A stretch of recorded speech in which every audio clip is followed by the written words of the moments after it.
Well, welcome back to the school garden this time, where we're looking at this. This is the Chamaerops Mediterranean Fan Palm, and we're going to give it a bit of a trim. You can see that it's got leaves all the way to the ground, and somewhere behind all those leaves, all those lower leaves anyway, is a trunk that we want to try and expose. But before we do that, I wanted to just kind of try and explain my understanding of the difference between a Chamaerops and one of these over here, just over here.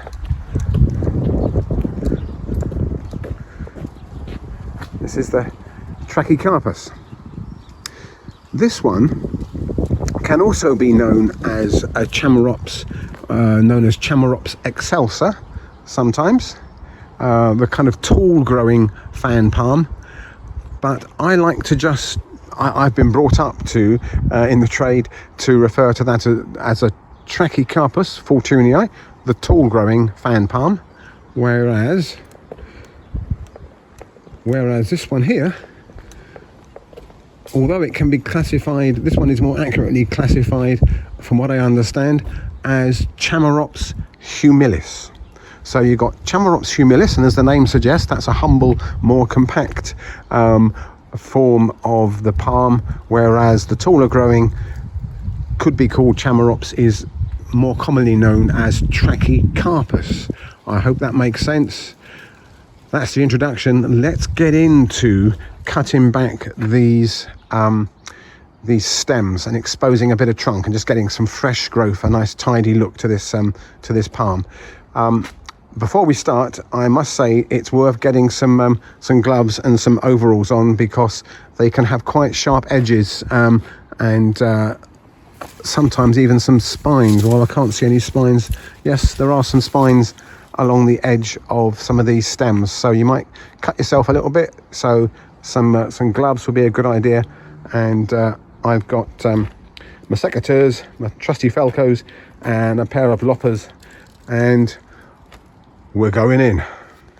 Right, so I've got started. I kind of made a little tunnel through the foliage into the trunk there, and you can see where I've been starting to cut off the stems of these leaves, and you can see what I mean about some of those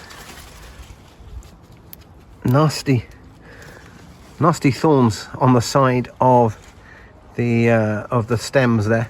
So some protection is required. You can imagine how in warmer climates, I suppose actually in the UK, you could have this as kind of a screening plant, almost like a kind of a tropical exotic looking hedge, and anyone who tried to run through it, well, they wouldn't try twice. Impenetrable, and some sharp thorns that would put off most people from trying to get through it. But we're not doing it for that reason. We're growing it here because we love the look of the exotic foliage that we get, and it looks lovely against those famous bright blue skies that we're not getting much of, and we haven't had much of for the last 6 months. But we will get some. I think there's nothing quite like the sight of a palm frond against a blue background, a blue sky. And these actually, as you can see, have got a kind of slightly silvery look to the leaves. That, I think, that kind of powder on the bottom of the leaf there, from going back to my college days, I think that's called, correct me if I'm wrong, you botanists, I think that's called indumentum, isn't it? I think it's part of the plant's ability to withstand drought. Oh, I'm getting technical now, turned into a geek. Anyway, it's attractive, that's the most important thing from our point of view. So now we're going to continue going through and cutting off these stems quite close to the trunk, leaving a little bit of a stump on some of them.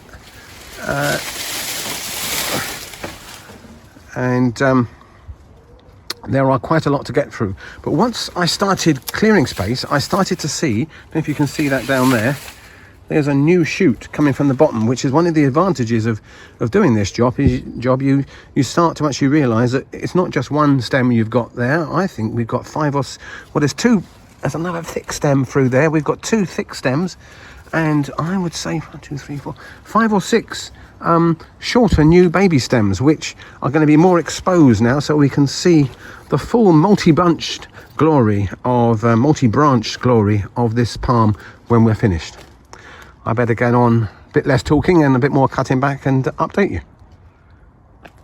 Now we're talking. Look at that. We can actually see the trunks there.